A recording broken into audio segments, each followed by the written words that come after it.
दिन की बात है कि रावण की बहन शूर्पणखा वो वहां भ्रमण करते हुए आई।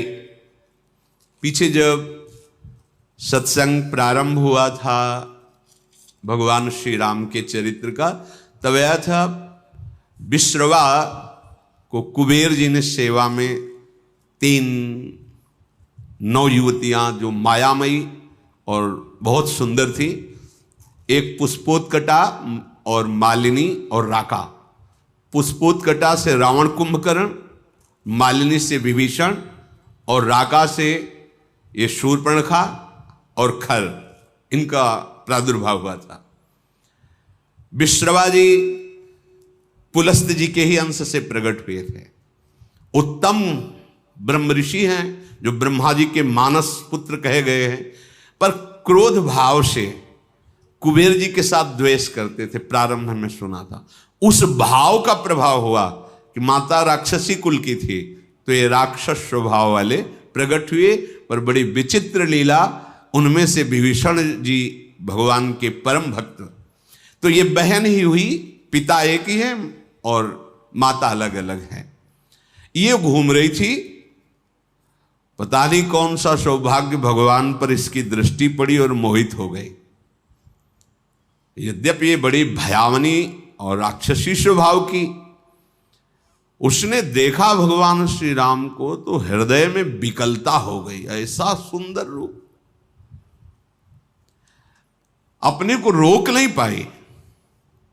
प्रणाम है भैया, भगवान के रूप में कौन नहीं मोहित हो जाएगा, प्रणाम है, पर भाव कुछ दूसरा है इसका आंतरिक। जैसे प्रेम तो गोपीजनों ने भी किया और प्रेम मथुरा की कुब्जा ने भी किया, पर जय जयकार कुब्जा की नहीं, गोपीजनों की ही। श्री कृष्ण सुखार्थ निष्काम प्रेम गोपीजनों के हृदय में है। और थोड़ा तो इसलिए श्री शुकाचार्य जी ने तो उसके लिए दुर्भगा शब्द का भी प्रयोग किया है कुब्जा के लिए। गोपीजनों की चरण रज तो बड़े बड़े महापुरुष बंधन करते हैं। प्रभु के रूप को देखकर एक कामाशक्त हो गई, वैसे फिर भी प्रणाम करने लगा योग्य है। कोई ऐसा है ही नहीं, जब काम स्वयं काम से युक्त हो जाए प्रभु को देख के, कोटि काम के मन को मोहित करने वाले प्रभु का रूप है। पर कुछ भाव कुछ दूसरा है। इसके पति का नाम विद्युज्जुहा है। ये काल के राक्षस का प्रधानमंत्री है।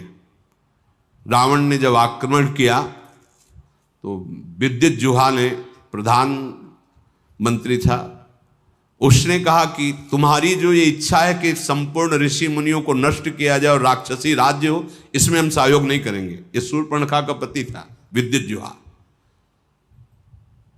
उसकी कोई आज्ञा का उल्लंघन कर दे बर्दाश्त नहीं था, तो रावण ने ही मार डाला था उसी दिन। अब जब पति को भी मार डाला तो उसके आगे किसका बस क्या है।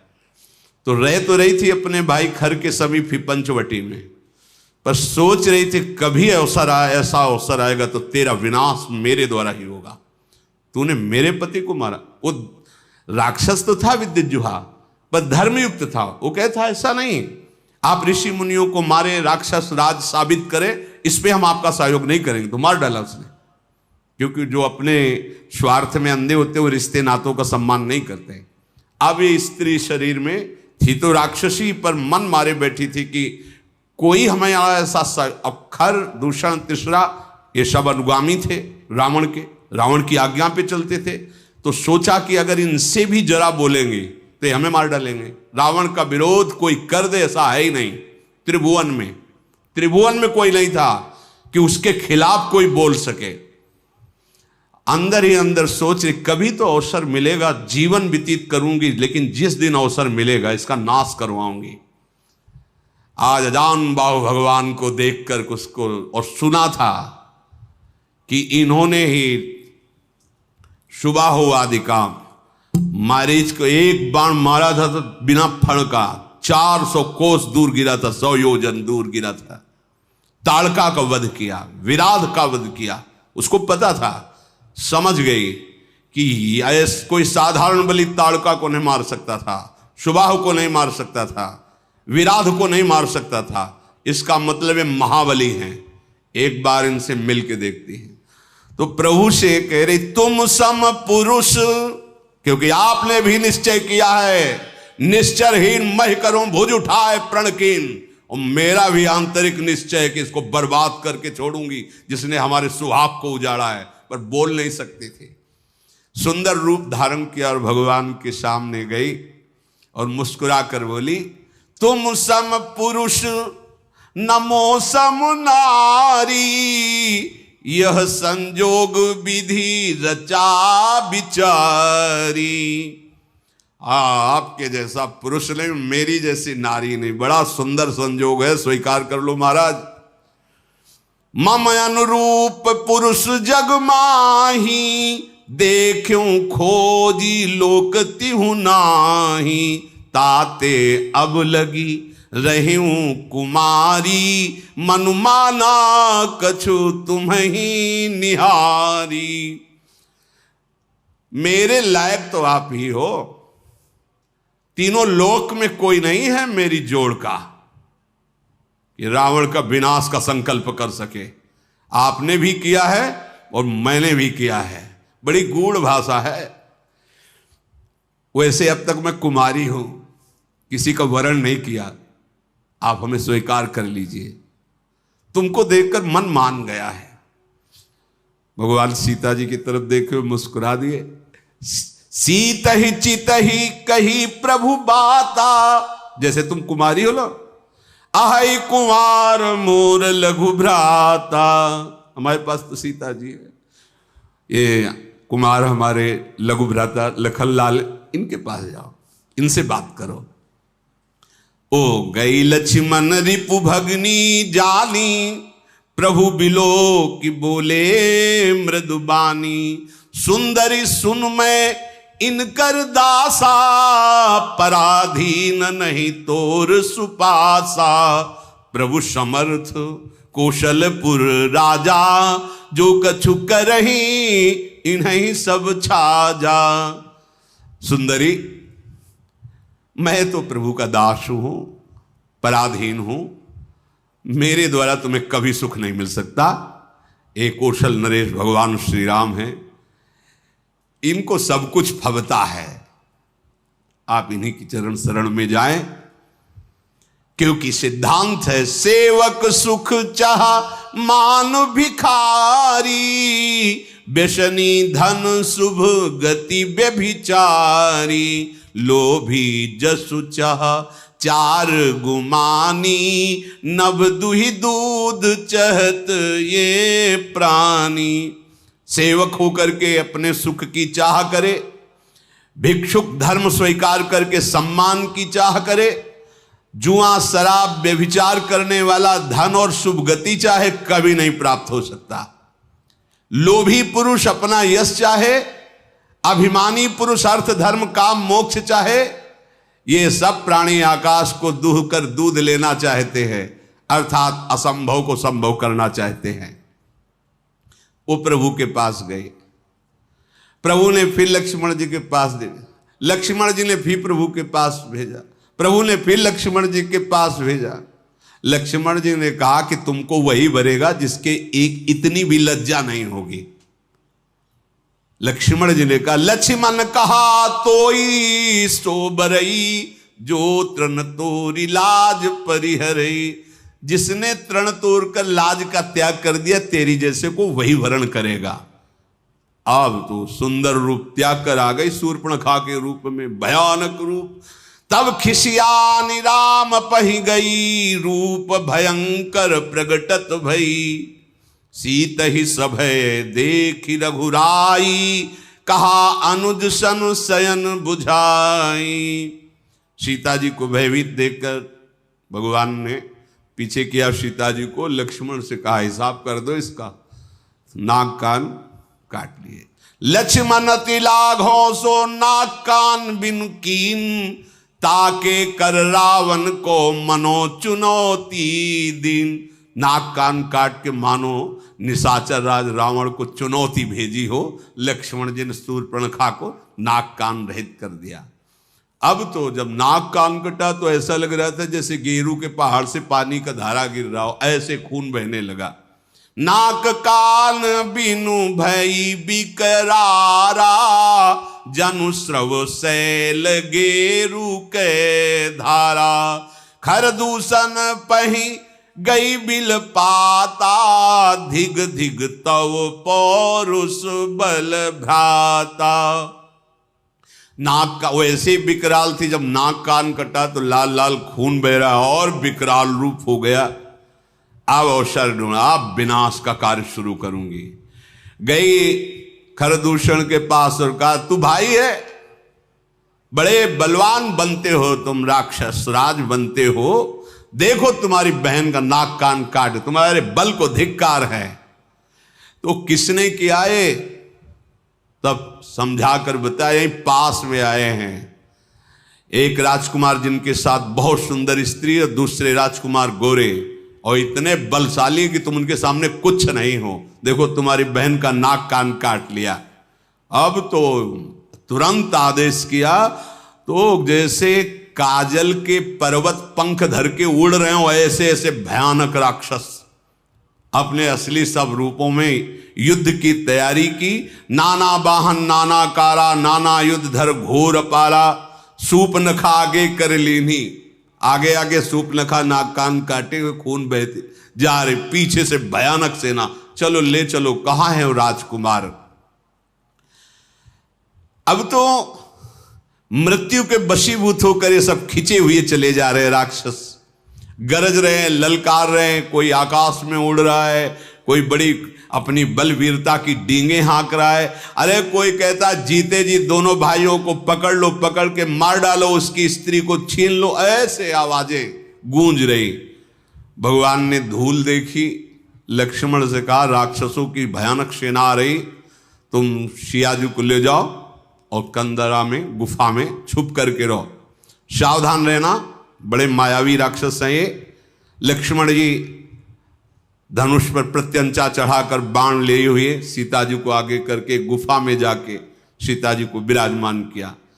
अब वो राक्षसों की सेना समीप आई, राम जी ने टंकार की धनुष की, तूड़ी से बाण निकाल करके हाथ में लिया। कठिन टंकार सुनते ही कांप गए सारे राक्षस। सारंग धनुष की टंकार भगवान का ये दिव्यास्त्र है। आपने केश पासों को चूड़ा के रूप में, अपने पीतांबर को कमर में कसा। आई गए बगमेल, धरहु धरहु धावत सुभट, जथा बिलो की अकेल, बाल रवि घेरत दनुज। पकड़ो पकड़ो, मारो मारो, ऐसा कहते हुए खरदूषण तीसरा पूरी सेना सब नजदीक आ गई। जैसे बाल सूर्य जब उदय होते हैं तो मंदेह नाम के दैत्य मानो घेर लिए हों, ऐसे भगवान को चारों तरफ से घेर लिया। भगवान ऐसे मंद मुस्कुराए सबकी तरफ दे, ये पहला बाण है। जी हुई मुस्कुराए तो जो सब धनुष बाण और सब अस्त्र लिए थे ना, सबके नीचे हो गए, देखते रह गए। इतने सुंदर राक्षस हैं, मारने आए, देख रहे। खरदूषण ने देखा कि यहां तो मारने आए थे, यहां तो सब लुट रहे हैं। भगवान को जब देखा तो उसने कहा मंत्री से कि मेरी बात इनसे कहो। कोई ऐसा आज तक मैंने देखा नहीं जैसा इनको देखा है। नाग असुर सुर नर मुनि जेते, देखे जीते हते हम केते, पर हम भरी जन्म सुनो सब भाई, देखी नहीं है सुंदरताई। इतना सुंदर रूप तो हमने कहीं नहीं देखा। सुनो, यद्यपि इन्होंने हमारी बहन को कुरूप किया, पर इनको मारेंगे नहीं, बहुत सुंदर है। देखो ये बात, भगवान के रूप को देखकर घोर निशाचरों के हृदय में भी प्रेम का स्फुरण हो रहा है। यद्यपि भगिनी कीन कुरूपा, बधलायक नहीं पुरुष अनुपा। जाओ अच्छा इनसे कह दो, अपनी पत्नी को जो छुपा के रखा है हमें दे दो, हमारा बदला हो जाएगा। तुमने हमारी बहन के नाक कान काटे, तुम अपनी पत्नी, और जाओ आराम से, निर्भय हो जाओ, तुम्हें कोई नहीं मारेगा, तुम बहुत सुंदर हो। मंत्री से कहा जाके कह दो। मेरा कथन जाके उनको सुनाओ। दूत ने जाके भगवान श्री राम जी से कहा तो भगवान मुस्कुरा करके बोले, देखो तुम जानते नहीं हो हम क्षत्रिय राजकुमार हैं, तुम्हारे जैसे पशुओं का वध करना हमारा शिकार खेलना होता है। हम क्षत्रिय मृगया बन करहीं, तुमसे खल मृग खोजत फिरहीं। तुम्हारे जैसे राक्षसों का वध करना हमारा स्वभाव है, और तुम जहां लड़ना चाहिए वहां हमें सलाह देने आए हो। अरे तुम जानते नहीं, तुम हमें बालक मत समझो, काल भी हमारे सामने खड़ा हो जाए तो हम उससे पराजित होने वाले नहीं हैं। दैत्य कुल का नाश करना और मुनियों की रक्षा करना यह मेरा संकल्प है। तुम्हें हम बालक दिखाई दे रहे हैं, लेकिन दुष्टों को दंड देने के लिए संग्राम में आज तक कभी पीठ दिखाया हो रघुवंशियों ने, ऐसा प्रमाण नहीं मिला, और उसी वंश का मैं हूं। जाओ अपने स्वामी से कह दो, रण में ये मित्रता और कपट और चतुराई की बातें नहीं करते, युद्ध करना चाहिए। अगर तुम्हारे में सामर्थ्य नहीं तो भाग जाओ यहां से, अगर सामर्थ्य है तो युद्ध करो, ये सलाहें मत भेजो। ये जो ही बात कही तो जल गया खरदूषण। हमने तो इस पर दया की, ऐसा कटु भाषण करता है, तुरंत इसको मार डालो। अब योद्धा बाण धनुष तोमर शक्ति बर्छी कृपाण परिक कटार फरसा ये सब लेके राक्षस दौड़ पड़े, बड़े भयानक। सावधान होई धाये जान सबल आराती, लागे बरसन राम पर अस्त्र शस्त्र बहुभांति।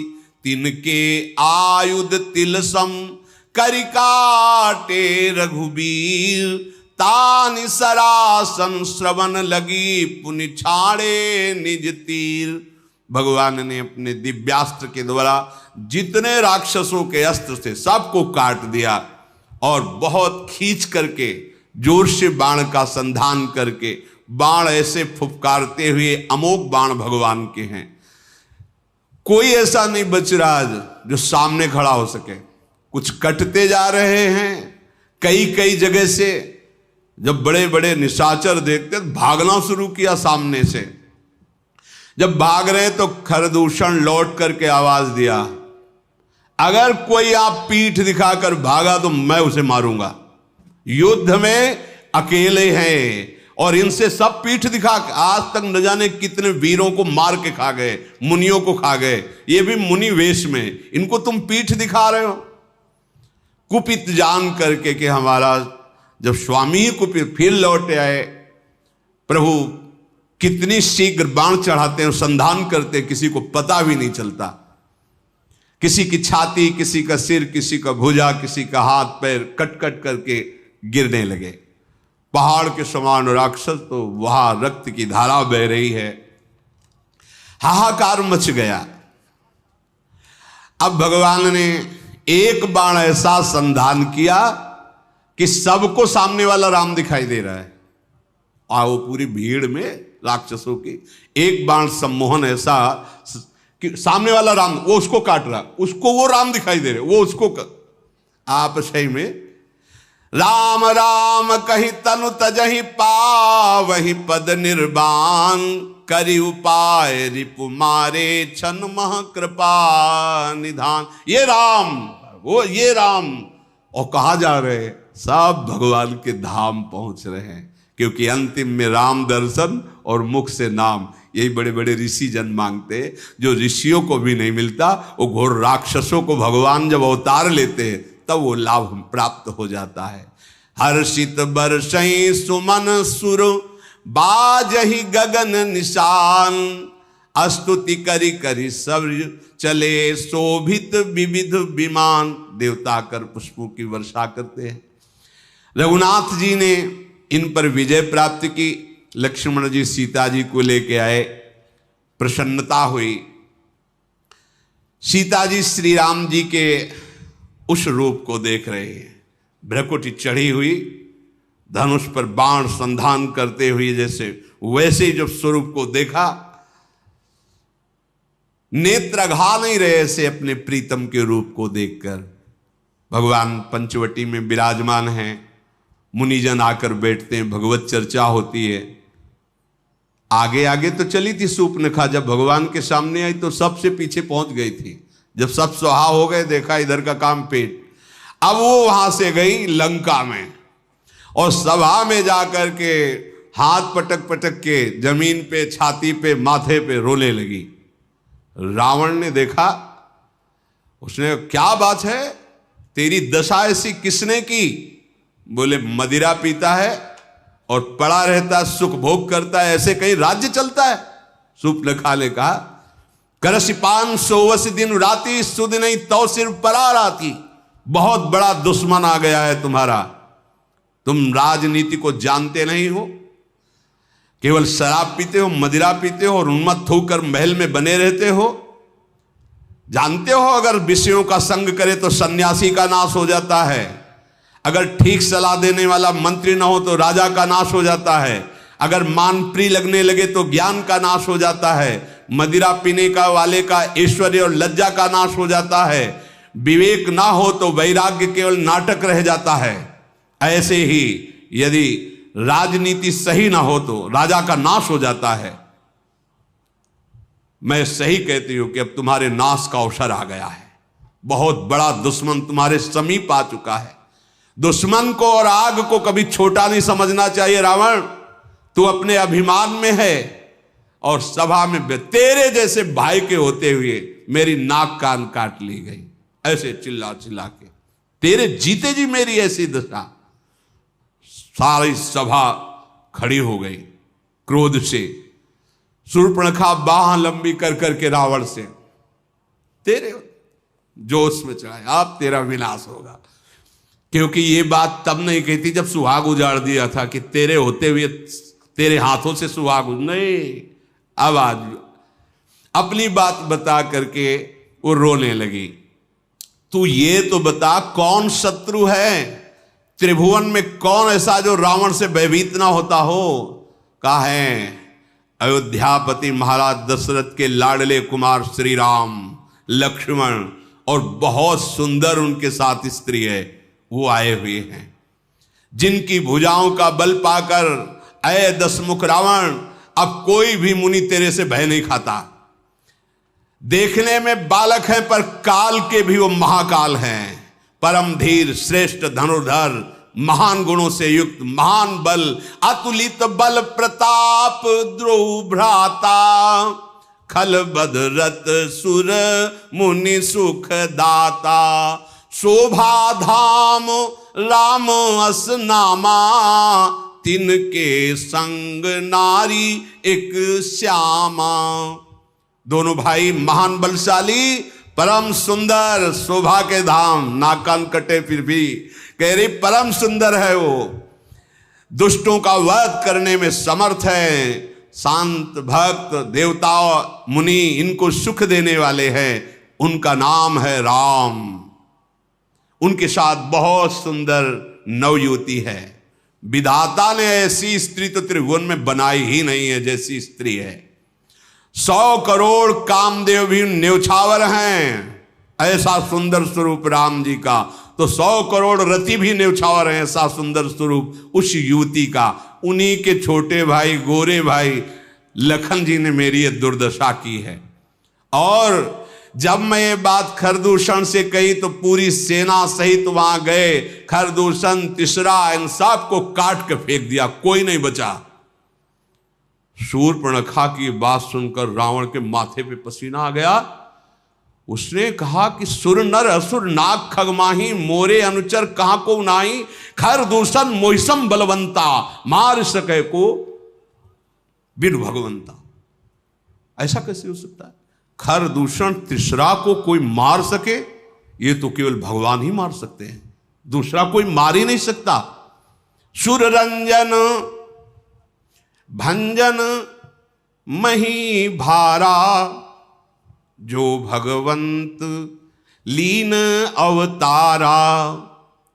ये कोई साधारण ज्ञानी भी नहीं है, भगवान शिव का ये महान अनन्य भक्त है। अब स्वभाव में राक्षसी प्रवृत्ति है, विचार किया उसने, कि खर, दूषण, तृष्णा, इनको तो भगवान ही मार सकते हैं। और मैंने सुन रखा है ऋषियों से कि भगवान का अवतार होगा जो अपने भक्तों के मन को सुख देने वाले हैं। आहा, जो संसार के भार का हरण करने वाले हैं, उन्हीं भगवान का अवतार। तो क्या उन्हीं भगवान का अवतार हो गया? यदि वो भगवान हैं तो मैं जाई बैर हठि करऊं प्रभु सर प्राण तजे भौतरऊं। अगर भगवान है तो मैं उनसे बैर भाव की उपासना करूंगा, ऐसा दृढ़ बैर करूंगा कि उनके अमोघ बाण से परम पद को प्राप्त होऊंगा, क्योंकि मैं जानता हूं मेरे से भजन तो होगा नहीं। हो ही भजन न तामस देहा मन क्रम बचन मंत्र दृढ़। मैं राक्षसी स्वभाव का हूं, मेरे से भजन नहीं होगा, पर मैं बैर करूंगा, पर दृढ़ बैर करूंगा। इनके सिवा किसी और का चिंतन न हो, ऐसी दुश्मनी इनसे ठानूंगा। भक्ति से तो भजन होने वाला नहीं इनसे, पर इनका मैं ऐसा चिंतन करूंगा बैर भाव से। अंतिम समय तक इसका निर्वाह किया रावण ने। कहां राम रन हतोपचारी। अगर कहीं राजकुमार हैं तो अभी मजा चखाता हूं, अगर कहीं भगवान हैं तो दृढ़ वैर करूंगा, इनके बाणों से मैं परम धाम को जाऊंगा।